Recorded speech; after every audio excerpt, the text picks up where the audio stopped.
दुष्काळ सदृश्य परिस्थितीत पाणी अडवण्यासाठी वनराईची ओळख असलेला वनराई बंधारा हा अत्यंत सोपा व अल्पखर्ची पर्याय आहे.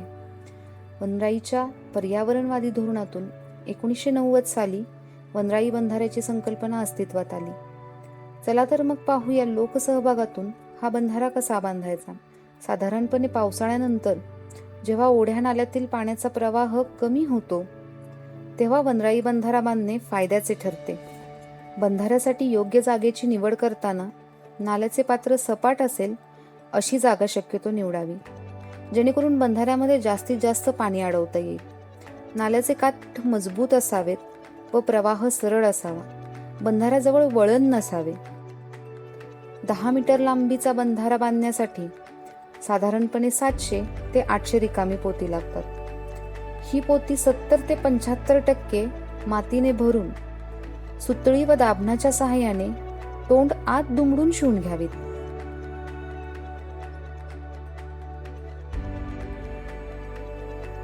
निवडलेल्या जागेवर सर्वप्रथम दोरी व चुन्याच्या सहाय्याने पायाची आखणी करून 5 फूट रुंद व 1 फूट खोल पाया खोदून घ्यावा.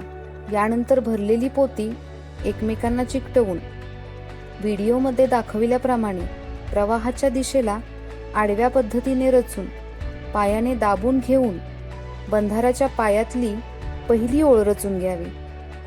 पहिल्या ओळीच्या लगत खालच्या बाजूस 1 फूट अंतरावर पोत्यांची समांतर अशी दुसरी ओळ रचून घ्यावी. 2 ओळींमध्ये सोडलेल्या 1 फूट रिकाम्या जागेत माती टाकून चांगली दाबून चोपून घ्यावी. भविष्यात बंधाऱ्यातून गळती होऊ नये म्हणून 2 पोत्यांच्या जोडावर माती टाकून चांगली पसरवून घ्यावी. अशा प्रकारे सांधेमोड पद्धतीने पोत्यांचे एकावर एक थर रचून बंधाऱ्याची उंची 3 ते 4 फूट करून घ्यावी. तसेच पोत्यांच्या या प्रत्येक थराबरोबर मातीची मधली भिंत देखील वाढवीत न्यावी.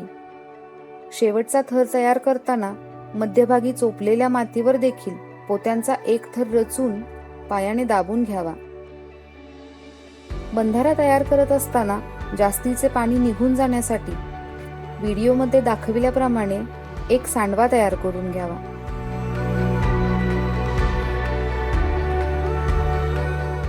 अशा प्रकारे अत्यंत सोप्या पद्धतीने कोणत्याही तांत्रिक ज्ञानाशिवाय व कमी खर्चात वनराई बंधारा बांधून होतो.